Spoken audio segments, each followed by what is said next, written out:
He was holding her, but she wasn't safe. His arms were wrapped around her like protection, the kind of embrace people dream about, warm, strong, close. But Lydia's body was frozen. Her eyes were wide, fixed on something only she could see. The invisible line she had crossed the moment she decided to save a dying stranger. Because she understood something too late. This wasn't an embrace, it was a cage. She had 30 days. 30 days to decide if she would run, or become the wife of the most dangerous man she had ever met. What would you do if the man you saved decided your life now belonged to him? He wasn't a hero, he wasn't grateful. He was a mafia boss. And the moment she saved his life, he decided to own hers. This is Lydia's story, and it starts the night she realized there was no way out. Earlier that evening, the city felt ordinary. Not safe, never safe, but ordinary in the way people convince themselves they'll survive another night if they follow the rules. The sky had the dull color of a tired bruise. Streetlights flickered as if they were unsure they wanted to do their job. A thin rain had just passed, leaving the pavement slick and reflective. Lydia walked fast. Not running, not panicking, just fast enough to avoid becoming a target. She kept her head down, shoulders slightly forward, one hand wrapped around her bag strap like it was armor. She wore simple clothes, nothing that drew attention, nothing that suggested she had anything worth taking. She didn't. She had learned how to be invisible on purpose, because invisible girls in cities like this sometimes get to go home. She had just finished a shift at a small clinic, nothing glamorous, nothing that paid well, but enough to keep her afloat. She told herself she wasn't afraid. She told herself she was just tired. But when she turned onto the side street that cut her walk in half, her instincts tightened like a knot. The side street was darker, quieter, too quiet. And that's when she saw him. At first she thought it was a drunk man, a shadow leaning against a wall, a figure hunched forward, breathing heavy. Then she saw the blood, not a small cut, not a scrape.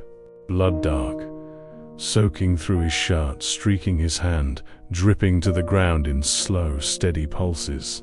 Lydia stopped. Her body reacted before her mind did. Then her mind caught up and screamed, "Keep walking." This wasn't her business.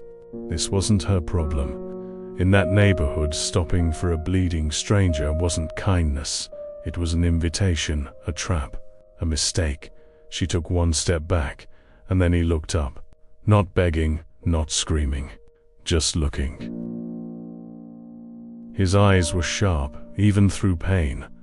Focused, alert. The kind of eyes that belonged to someone who didn't often find himself helpless. His lips parted slightly. "Don't," he rasped. His voice was low, strained. "Don't," he called them. Lydia's throat went dry. "Call who?" she asked, even though she knew. He swallowed hard. "Police." He said the word like it was poison. Lydia should have turned around right then. But she didn't, because she wasn't just seeing blood. She was seeing the angle of the wound, the color draining from his face, the way his knees trembled like they were about to give up. She'd seen enough injuries at the clinic to recognize the truth. If she walked away, he might die in minutes. Her heart hammered. She didn't want to be a hero. She just didn't want to be the person who stepped over someone dying. Not again. Not after the things she'd already stepped over in life to survive. She took a cautious step closer. "I'm not calling the police," she said. "I'm calling an ambulance." He flinched at the word ambulance too, like help itself was dangerous. His hand shot out, fast despite his weakness, and grabbed her wrist. Not gentle, not cruel, desperate. "No sirens," he whispered. His fingers were cold, his grip surprisingly strong. Lydia's breath caught. "Let go," she said. He didn't. He leaned in, his forehead almost touching her shoulder. "Please," he said, the words sounding wrong coming from him, like he wasn't used to saying it. Then his grip faltered, and his head dropped. Lydia felt the moment balance on a knife's edge. If she ran now, she could still claim she didn't know. If she stayed, she was choosing a path she couldn't see. She exhaled once, then she did what her body had already decided. She knelt. Her hands moved fast, trained by exhaustion and necessity. She took off her scarfold, cheap, not worth much, and pressed it against the wound. Blood soaked through instantly. She fought the rising panic. "Stay awake," she told him, firm. "Look at me." His eyes tried to focus. She saw the outline of a tattoo at his collarbone, half hidden. She saw a ring on his finger, plain but expensive. She saw the shape of his watch, broken but unmistakably luxury. Not a random man. Not a harmless man. The kind of man whose enemies didn't miss. The kind of man whose problems weren't small enough to ignore. "Who did this?" Lydia asked before she could stop herself. He gave a rough, breathless laugh. "Someone who wanted to be brave," he murmured. Lydia's stomach turned. She didn't like the way he said it, like pain was normal, like violence was routine. She glanced around. The street was empty, too empty. "Can you stand?" she asked. He tried. His shoulders slammed back against the wall. "Not yet," he said. Lydia swallowed. If she called an ambulance, sirens would come. If sirens came, police might come. If police came, someone else might come too. And if someone else came, she could end up on the ground next to him. Her mind raced. Then she saw a black car at the end of the street, far enough to be uncertain, close enough to make her skin prickle. It wasn't moving, just waiting. Lydia's voice dropped. "Is that for you?" she asked. His eyes flicked, sharp. "Yes," he said. "But not the way you think." "Are they?" she started. "Friends," he cut in, then grimaced. "Maybe. Depends on the hour." That didn't help. Lydia made a decision. A stupid one, a brave one, a human one. She slid her arm under his. "On three," she said. He looked at her like he couldn't believe she was doing this. 1. He pulled his weight up. 2. Lydia's knees threatened to buckle. 3. He stood swaying. She locked her body into him and forced her legs to work. Every instinct screamed to let go. But she didn't. They moved slow, uneven toward the alleyway that connected to the back entrance of the clinic 2 blocks away. It wasn't open 24/7, but she still had access. She still had keys. She could get him inside without sirens, without attention, without the world knowing. The man's breath was hot against her hair. "You're making a mistake," he murmured. Lydia's jaw tightened. "I know," she said. "Just don't die on me." He gave another laugh, softer this time. "Interesting," he whispered. "What?" she snapped. "Most people run," he said. "You didn't." Lydia didn't answer. Because the truth was simple. She didn't run because she knew what it felt like to be left behind. At the clinic, Lydia moved like she was being timed. She got him into a private room, locked the door, turned on the smallest lights. She cleaned the wound as best she could with what she had. He watched her the entire time. Not with gratitude, with assessment, like she was an equation he wanted to solve. "You're not scared," he said at one point. Lydia didn't look up. "I'm terrified," she answered. "I just don't have time for it." His lips curved slightly. "That's a useful skill," he murmured. Lydia pressed gauze into place, harder than necessary. He didn't complain. His phone was shattered, but he still had a device in his pocket, small, protected. He tried to reach for it. Lídia slapped his hand away. "Don't," she said. "You'll bleed more." His eyes narrowed. No one slapped his hand away. Not in his world, but he didn't argue. He just watched. Minutes passed. Then came a knock, soft, controlled, not a random knock. Lídia stiffened. The man on the table didn't move. He only said, "Don't open it." Lídia stared at the door. "If I don't," she began. "It's not a request," he said, still calm. "It's advice." The knock came again. Then a voice, low through the door. "Boss?" Lydia's blood ran cold. "Boss." She looked at the injured man. His eyes closed briefly, like he was annoyed by the timing. Lydia's thoughts collided. Mafia, gang, something worse. She'd just saved a boss. And now the boss's people were here. At her workplace. At her door. The injured man spoke again. Quiet. "Open it," he said. Lídia blinked. "You just said, I changed my mind," he replied. That should have been her first warning. How easily he decided what happened next. Lydia's hand trembled as she unlocked the door. Two men stood outside, both in dark clothing, both with the stillness of trained violence. Their eyes scanned the room instantly.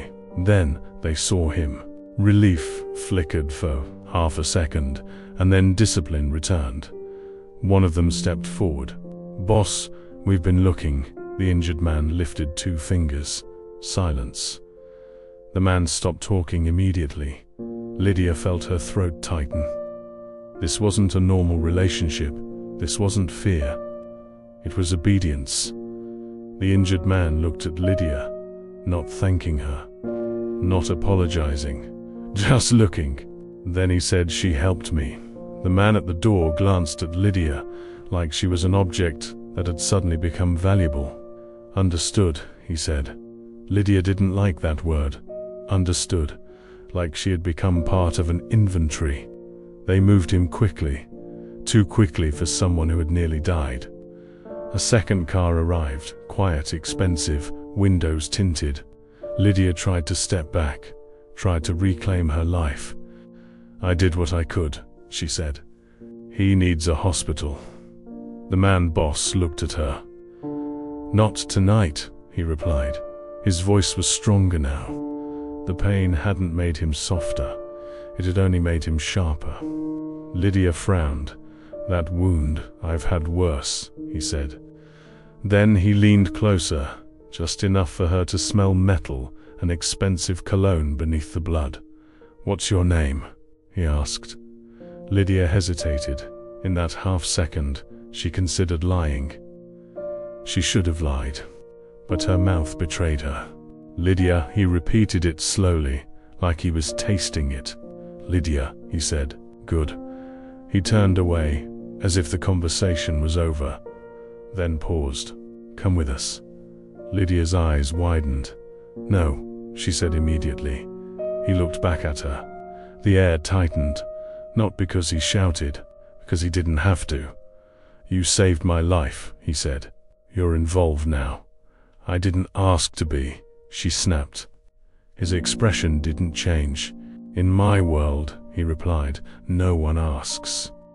A different kind of silence settled between them. One of the men near the car shifted his weight, a subtle reminder that refusing wasn't simple. Lydia's mind raced. If she went, she might not come back. If she didn't, she might not go home at all. She chose the option that felt like survival. Go. Get away later. Escape when there's daylight. When there are people, when she can think. She stepped forward, but her voice stayed firm. "Where are you taking me?" The boss smiled faintly. Somehow, that smile was worse than a threat. "Somewhere safe," he said. Lídia laughed, dry and humorless. "From who?" He tilted his head. "From me," he answered softly. Her stomach dropped, because he said it like a joke and like a promise. Lídia stood in a room that didn't feel real. Polished floors, quiet air, luxury so clean it felt cold. He was there too, now, cleaned up, stitched, composed, as if the bleeding man from the alley had been a myth.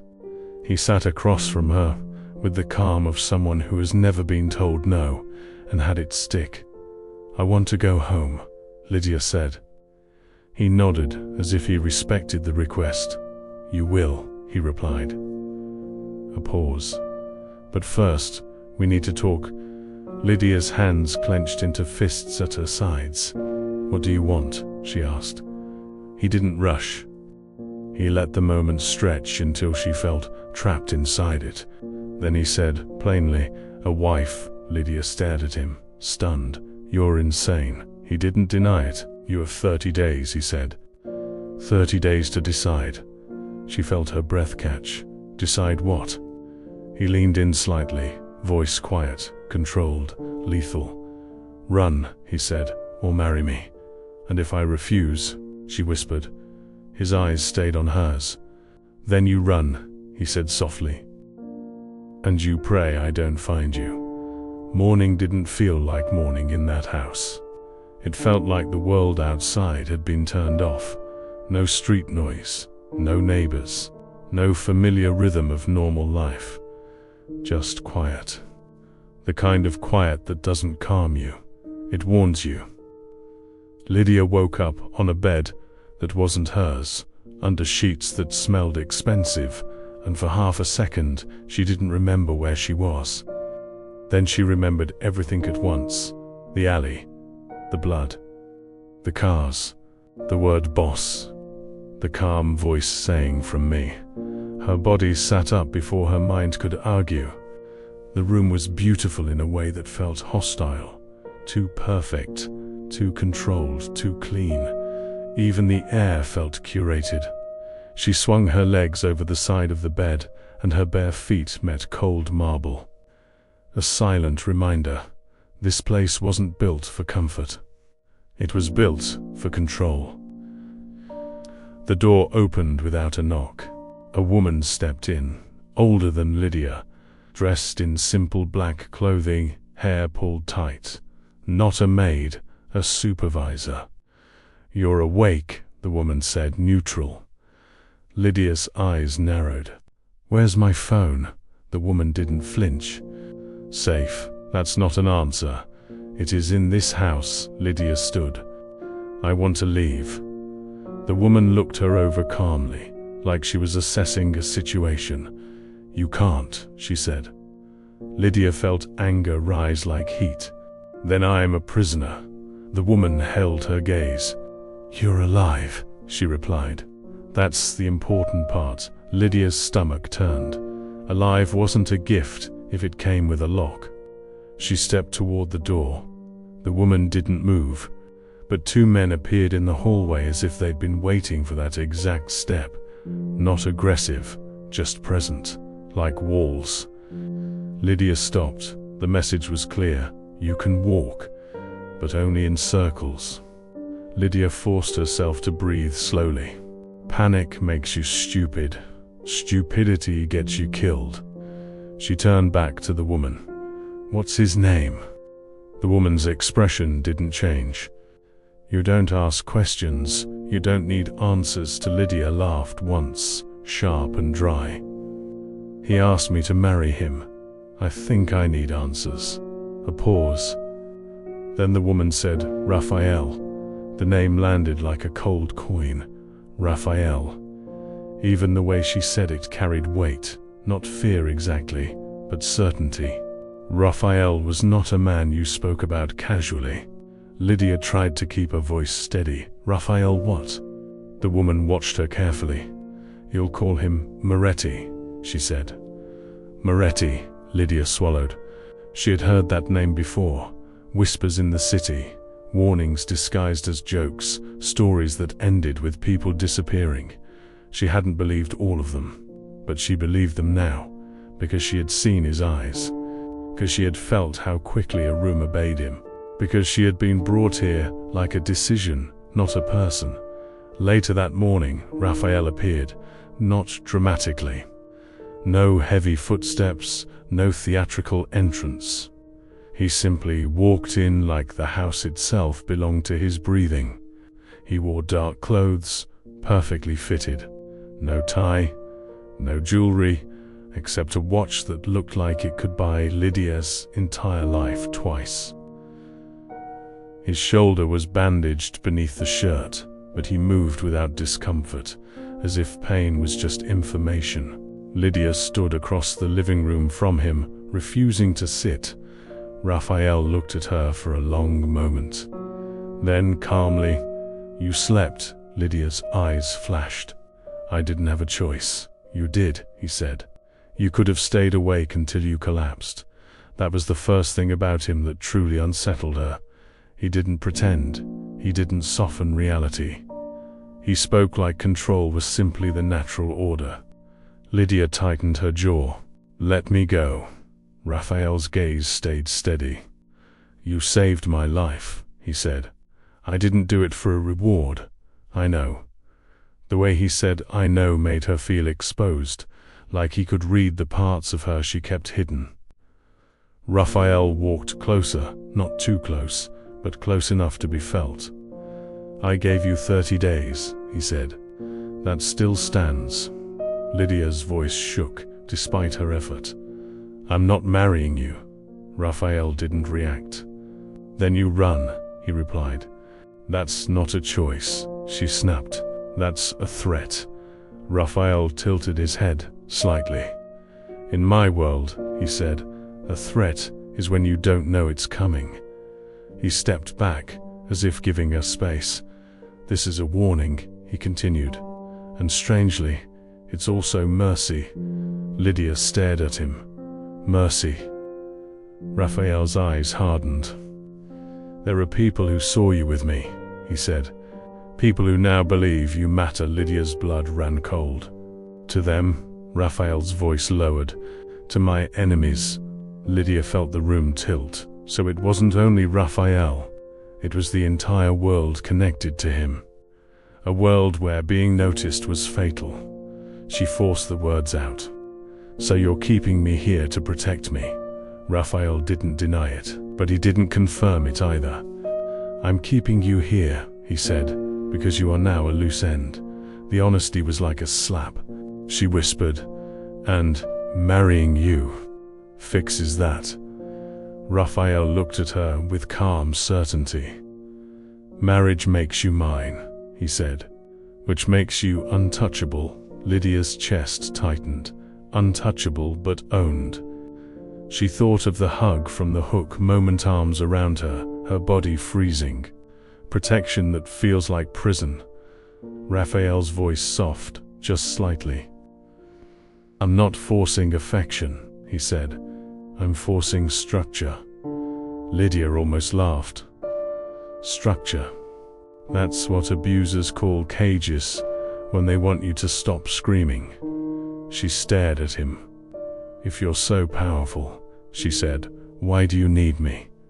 Raphael didn't answer immediately. For the first time, a shadow moved behind his eyes. "Because I need you alive," he said finally. "And close. Close." That word was not romantic. It was ownership wrapped in elegance. That afternoon, Lydia tested the house. Not dramatically, not recklessly, quietly. She mapped corridors, counted doors, noted cameras. She watched how guards rotated, how long it took for someone to respond when she stepped into certain spaces. She learned quickly. This place was designed for someone like Raphael, a man who assumed betrayal was inevitable. When dinner came, she barely ate. She kept her face calm, expression empty. Inside, she was building steps. Later, when the lights dimmed and the house settled into its unnatural silence, she moved. She waited until the hallway guard shifted his posture, tiny moment of distraction. She slipped into a side corridor she'd noticed earlier. a service's stairwell. The air changed, less perfumed, more real. She descended quietly, heart pounding. At the bottom, she found a door. Metal, heavy, security keypad. Of course, she stared at the keypad. She had no code. She took a breath. Then she heard footsteps behind her. She didn't turn. She already knew. Raphael's voice came from the shadows, calm as always. "You'll learn fast," he said. Lydia's throat tightened. "You were watching. I'm always watching," he replied. She spun to face him, anger flaring. "Is this some game to you?" Raphael stepped closer, not rushed. "No," he said. "It's a lesson." Lydia's voice broke slightly. "I'm not your student." Raphael's gaze sharpened. "You're under my roof," he said. "That makes you my responsibility. And my choices," she snapped. Raphael's jaw tightened, just a fraction. "You have one," he said. 30 days. She laughed bitterly. "You call that a choice?" Raphael's voice dropped. "You're alive because I decided you would be," he said quietly. "Don't confuse my restraint with weakness." The chill that ran through Lydia was immediate. There it was, the monster beneath the suit. Not loud, not chaotic, controlled, which is always worse. Raphael stared at her for a long moment. Then, unexpectedly, he stepped back. "You can go upstairs," he said. Lydia blinked. "That is it?" Raphael's eyes held hers. "You wanted to run," he said. "Now you understand why you can't." Lydia's voice turned low. "Because of your enemies." Raphael didn't answer directly. Instead he said something that sounded almost human. "When I was bleeding," he said, "you didn't ask who I was." Lydia's breath caught. "I didn't want to know," she replied.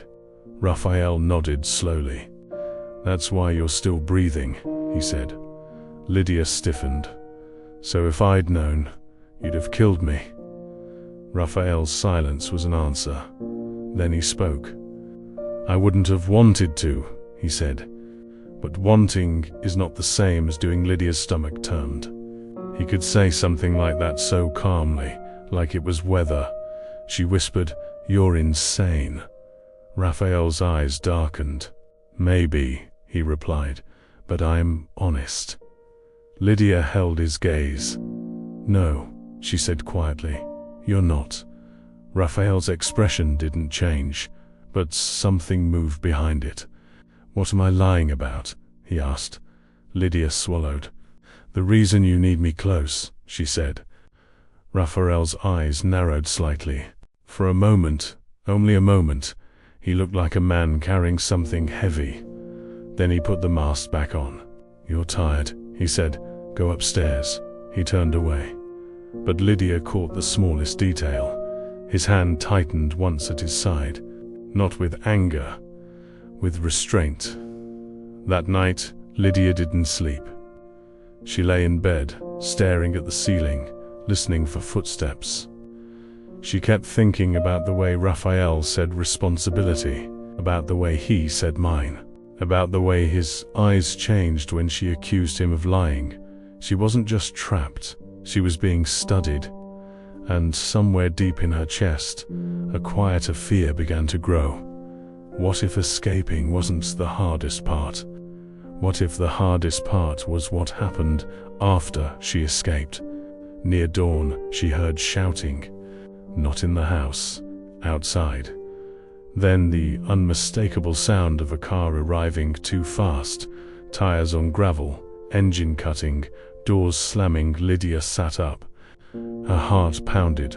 A moment later, the older woman in black entered the room quickly. "No calm now. Get dressed," she said. Lydia's throat went dry. "Why?" The woman's eyes flicked toward the hallway. "They found you," she whispered. Lydia's blood ran cold. "Who?" she asked. The woman hesitated, then said the words that made Lydia's stomach drop. "Someone who thinks you belong to them." To Lydia's hands shook as she pulled on her jacket. "Who found me?" she whispered again. The woman in black didn't answer immediately. That hesitation told Lydia everything. The danger wasn't random. It was specific, targeted. They moved quickly through the hallway, not running, but not wasting time either. The house felt different now, less like a cage, more like a bunker. Voices echoed from downstairs, sharp, controlled, angry. Men who didn't raise their voices because they didn't need to. Raphael stood at the center of the living room when Lydia reached the stairs, calm, focused, dangerously composed. Two armed men spoke quietly to him. Lydia froze. Raphael looked up. Their eyes met. For the first time since she'd arrived, his expression changed. Not fear, concern. Real concern. "Stay behind me," he said. Not an order, a reflex. Shots echoed outside. Not close, a warning. Raphael didn't flinch. He turned to one of his men. "Lock down the east gate. Move the cars." Then, to Lydia, quietly, "This is why I didn't let you leave." Her voice trembled. "You said your enemies wouldn't touch me if I was yours." "They won't," he replied. "These aren't my enemies." That sentence landed harder than the gunfire. Lydia's breath caught. "Then who are they?" Raphael hesitated, just long enough to be noticed. "Men who don't respect rules," he said. "Even mine." Another crack of sound, closer this time. Lydia instinctively grabbed his sleeve. She didn't even realize she'd done it until he looked down at her hand. He didn't pull away. He covered her hand with his. A protective gesture. And yet her body still stiffened, because protection from a man like Raphael always came with a price. They moved her into a secure room. No windows, concrete walls. "Too safe," Lydia paced. "I didn't ask for this," she snapped. "I didn't ask to be dragged into your war." Raphael stood near the door. "You were already in it," he said. She laughed bitterly. "You don't know anything about me." Raphael's eyes lifted. "I know you didn't hesitate," he said. "I know you didn't ask who I was. I know you stayed when most people would have run." He stepped closer. "That tells me more than a file ever could." Lydia's chest tightened. "You think that makes me special?" she asked. "No," Raphael replied. "I think it makes you dangerous." She stopped pacing. "Dangerous how?" Raphael's voice lowered. "You don't belong to anyone." The words stirred something painful. Lydia looked away. "You're wrong," she said quietly. "I learned a long time ago what happens when you don't belong." Raphael studied her carefully. For the first time, he didn't interrupt. Lydia sank into a chair. Her voice came out slower now. "When I was 19, she said, I almost married a man I was afraid of." Raphael didn't react. He didn't rush her. He waited. "He wasn't violent," she continued. "Not at first. He was convincing." Her fingers twisted together. "He decided what I wore, who I spoke to, where I went." She looked up at Raphael, eyes sharp. "He said it was love." Raphael's jaw tightened. "And you left," he said. "Yes," she replied. "Barely." Silence filled the room. Then Raphael said something unexpected. "Men like that don't change," he said. "They escalate." Lydia's laugh was hollow. "You say that like you're different." Raphael met her gaze without blinking. "I am different," he said, "but I'm not better." The honesty unsettled her more than denial would have. The noise outside faded. Messages came in. Short, efficient. The threat was retreating. For now. Raphael exhaled slowly. They wanted leverage, he said. They thought you were it. Lydia's heart pounded. Because of me? No, he corrected. Because of what you represent. She frowned. Which is what? Raphael didn't answer immediately. Then he said carefully, a weakness. Lydia stiffened. You said marrying you would protect me. It will, Raphael replied, because it removes the uncertainty. She stood abruptly. I'm not a shield, she snapped. Raphael's eyes darkened. No, he said, you're a line. She didn't understand. Not yet. Later, when the house had settled again, Raphael walked her back to her room himself. No guards, no audience. At her door, he stopped. You're safe tonight, he said. Lydia folded her arms. Because you say so. Yes, he replied simply. She hesitated. Why me? She asked quietly. Raphael's gaze held hers. For the same reason you stayed in that alley, he said. Some people don't walk away from broken things. Lydia felt the words hit too close. You think you're broken? She asked. Raphael didn't answer. Instead, he reached out. Slowly, deliberately. He brushed a strand of hair away from her face. Lydia froze, not because she wanted him to stop, because part of her didn't, and that terrified her. Raphael noticed the tension immediately. He withdrew his hand. That, he said quietly, is why I gave you 30 days. She swallowed. To decide. No, he said. To see me clearly. As Raphael turned away, Lydia closed the door behind her and leaned against it, heart racing. Outside threats, inside control, and somewhere in the middle. A man who wasn't pretending to be good. Her phone returned at last, buzzed softly on the nightstand. One message, unknown number. You can't hide behind him forever. Lydia's blood ran cold, because the countdown wasn't just Raphael's anymore. The message stayed on Lydia's screen long after the phone went dark. You can't hide behind him forever. She read it again, and again. It wasn't a threat shouted from the shadows. It was a promise, careful, confident, the kind of message sent by someone who already knew where she was. Lydia didn't sleep. She lay in bed listening to the rhythm of the house, footsteps changing shifts, doors locking, alarms resetting. She realized something slowly, painfully. This place wasn't protecting her from the world. It was protecting the world from what might come for her. Just before dawn, the silence broke, not with shoutings, with precision.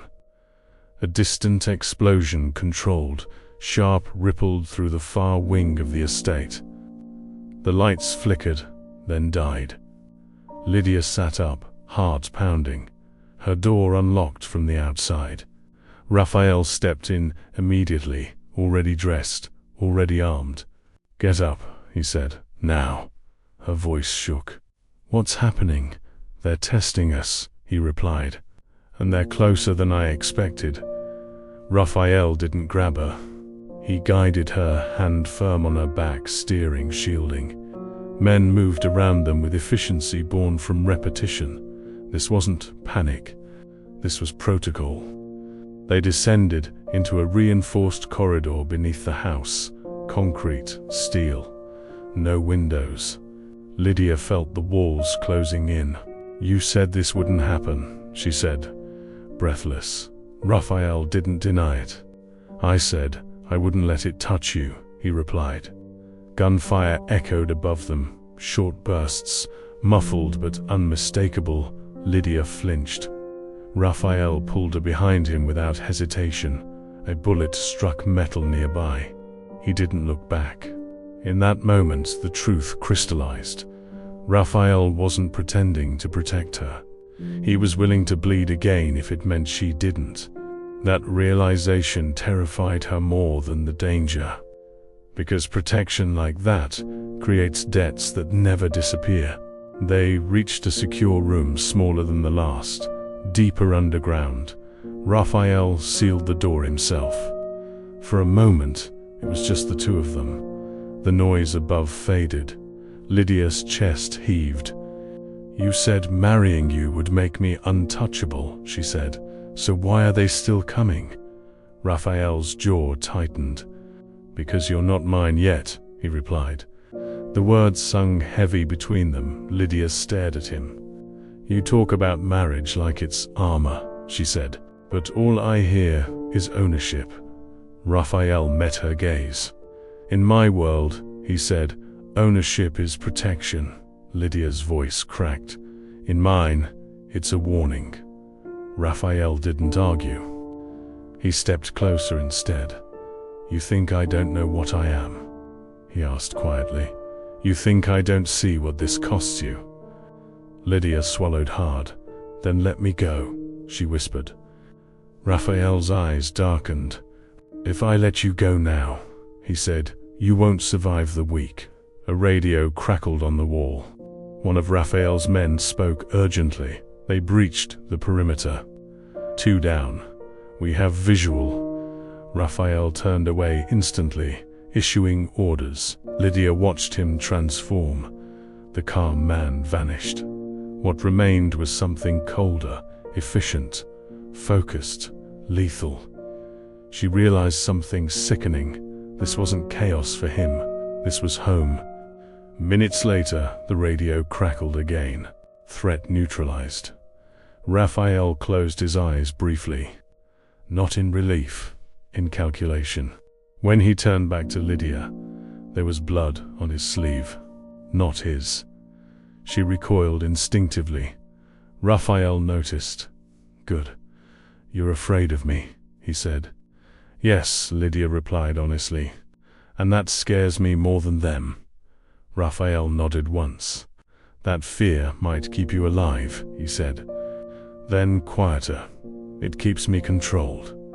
Hours later, the estate was secure again. Bodies removed, evidence erased. Life returned into its unnatural calm. Raphael allowed Lydia back to her room. This time she noticed something different. No guard outside her door. She frowned. He was testing her. The opportunity burned in her chest. She waited, counted, then she moved. Barefoot, silent, heart hammering. She slipped down a back corridor, one she hadn't tried before. She found an exit, not guarded, just a keypad. Her hands shook as she pressed random numbers. Nothing. She tried again. Nothing. Then a voice behind her. "Don't," she spun. Raphael stood there, not angry, disappointed. "I told you," he said. "You're not ready." Tears burned her eyes. "I can't live like this," she whispered. Raphael stepped closer. "You're alive because you're here," he said. "You're breathing because I'm standing between you and men who don't hesitate." Lydia shook her head. "You don't get to decide that for me." Raphael's voice dropped. "Someone already did," he said. "I just intercepted it." They stood there, inches apart. The air between them thick with unsaid truths. Raphael spoke again, quieter. "I didn't choose you because you're weak," he said. "I chose you because you're strong." Lydia laughed bitterly. "Then let me prove it." Raphael studied her. For a long moment, he looked like a man standing on the edge of a decision he didn't want to make. Finally, he said, "Tomorrow," he said, "you meet my world." Her heart skipped. "What does that mean?" Raphael's eyes held hers. "It means," he said, "you'll see exactly what you'd be marrying." He turned to leave. At the door he stopped. "And after that," he added, "running will be harder." The door closed. Lydia slid down the wall, shaking. Because the countdown wasn't just ticking, it was accelerating. Morning arrived with a different kind of tension. Not fear, expectation. Lydia dressed slowly. aware that every movement was being watched, even when she couldn't see who was watching. When Raphael entered the room, he wasn't wearing black. He wore a tailored grey suit, immaculate, controlled, almost respectable. That frightened her more than the weapons had. "You're coming with me," he said. "Where?" she asked. "To the place where decisions are made," Raphael replied, "and where mistakes are paid for." They left the estate in a convoy. Dark cars.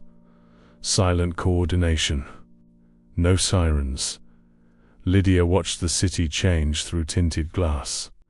Familiar streets dissolved into districts she had only heard about in rumors. This wasn't the criminal underworld of chaos. It was organized, efficient, terrifyingly normal. They arrived at a private building disguised as an office complex. Inside, men waited. Not thugs, executives, clean shoes, calm eyes. Raphael sat at the head of the table. Lídia was placed beside him, not behind. A statement. Conversation began as if she weren't there. Shipments, territory, numbers that decided who lived comfortably and who didn't live at all. Then someone finally looked at her. "And this is?" a man asked. Raphael answered without hesitation. "My future wife." Silence followed. Not shock. Assessment. Lídia felt every eye measure her value. One man smiled thinly. "A liability," he said. Raphael's gaze snapped to him. "Say that again," Raphael replied quietly. The room froze. The man lowered his eyes. Lídia realized then, Raphael didn't just command loyalty. He enforced it. After the meeting, they were escorted to a lower level. Concrete, cold air. A man knelt in the center of the room, hands bound, face bruised. Lídia stopped walking. Her stomach dropped. "What is this?" she whispered. Raphael didn't soften his voice. A consequence. The man on his knees looked up. Terror flooded his eyes when he saw Raphael. "I didn't know," he pleaded. "I swear." "You knew enough," Raphael replied. He turned to Lídia. "This is what happens when someone puts my people at risk." Lídia shook her head. "You wanted me to see this?" she asked, horrified. Raphael's eyes didn't leave the man. "Yes," he said, "because this is the truth." The gunshot echoed violently. Lídia screamed. Her knees buckled. Raphael caught her before she fell. His arms around her again. Strong, steady, and stained with blood that wasn't his. Back in the car, Lídia shoved his hands away. "Don't touch me," she cried. "You're a monster." Raphael didn't argue. "I warned you," he said. "You murdered him," she shouted. Raphael turned to face her fully. "That man sold information that got 3 of mine killed," he said, "and he would have sold you next." Lydia's breath hitched. "That doesn't make it right." Raphael's eyes were hard. "It makes it necessary." She shook uncontrollably. "I can't marry someone like you." Raphael's voice lowered. "Then don't pretend you're safe without me." That sentence shattered something inside her. Because it wasn't a threat, it was a fact. That night, Lídia locked herself in her room. She scrubbed her hands until her skin burned. She couldn't erase the sound, the image. The certainty that Raphael's world ran on blood and silence. But another truth crept in, unwanted. If Raphael hadn't acted, the man might have sold her location. She would have been taken, used, disposed of. The horror wasn't that Raphael was capable of violence, it was that his violence worked. A knock came at her door. Raphael's voice. "I won't come in." She didn't answer. "I don't expect forgiveness," he continued. "I expect honesty." Silence. Then she spoke, voice raw. "You terrify me." A pause. Then Raphael said quietly, "You should be terrified of men who pretend they're harmless." Later, Lydia stood at the window, staring out at the city lights. Her phone buzzed. A message from Raphael. Day 27. Her chest tightened. 3 days left. 3 days to decide between a life of fear under his protection or a life of freedom hunted by his enemies. Raphael sent another message. "I won't chase you if you leave." She knew that was a lie. Or worse, a promise he didn't want to break. She whispered to herself, "What happens on day 30? Her phone buzzed again. Everything ends.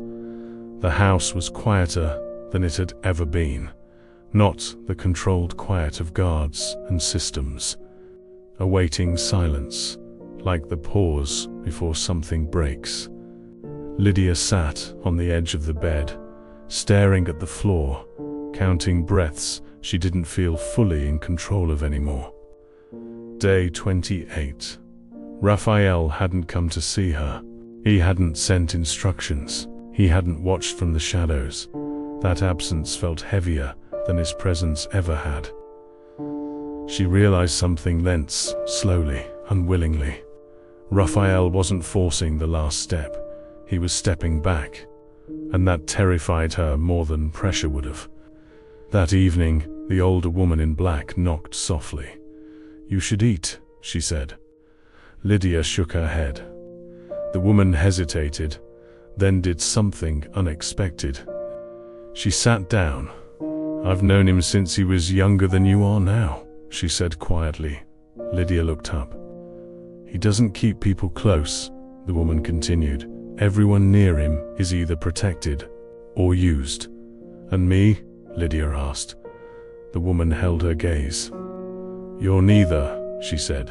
"That's why this scares him." Lydia's chest tightened. "Then why not let me go?" The woman's voice dropped. "Because he already tried that once," she said. "And the woman didn't survive." Lydia froze. That was the truth Raphael had never said. Not a threat. A memory. On day 29, Raphael finally came. No suit, no armor. Just a man in a dark shirt, sleeves rolled up, standing in the doorway like he didn't quite belong there anymore. "I won't ask again," he said. Lydia stood. Her legs felt steady. "Good," she replied, "because I finally understand the question." Raphael nodded slowly. "If you leave," he said, "I'll make sure you get out safely." She studied his face. "And after?" Raphael didn't lie. "After," he said, "I won't interfere." Lydia felt the weight of that sentence. He wasn't promising protection. He was promising restraint, which, for a man like him, was everything. She asked the question that had been burning her chest for days. "If I stay," she said, "what happens to you?" Raphael looked away. For the first time, he didn't control the answer. "I stopped pretending," he said quietly. Day 30 arrived without ceremony.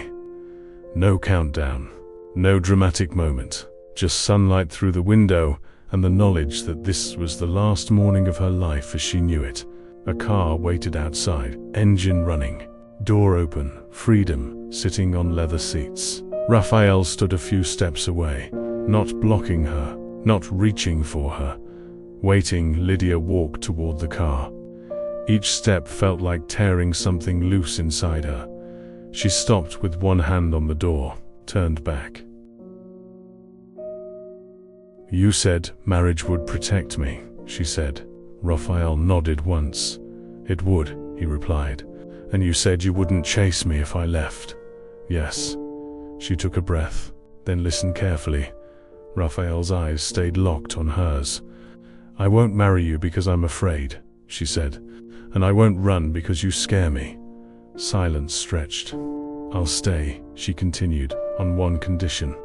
Raphael's brow furrowed slightly. "Name it. This marriage won't be a cage," she said. "There will be rules, for both of us." A dangerous pause. Then Raphael did something no one expected. He nodded. The ceremony was private. No spectacle, no smiles. Just signatures, witnesses, silence heavy with understanding. When it was over, Raphael didn't touch her, didn't claim her. He stepped back.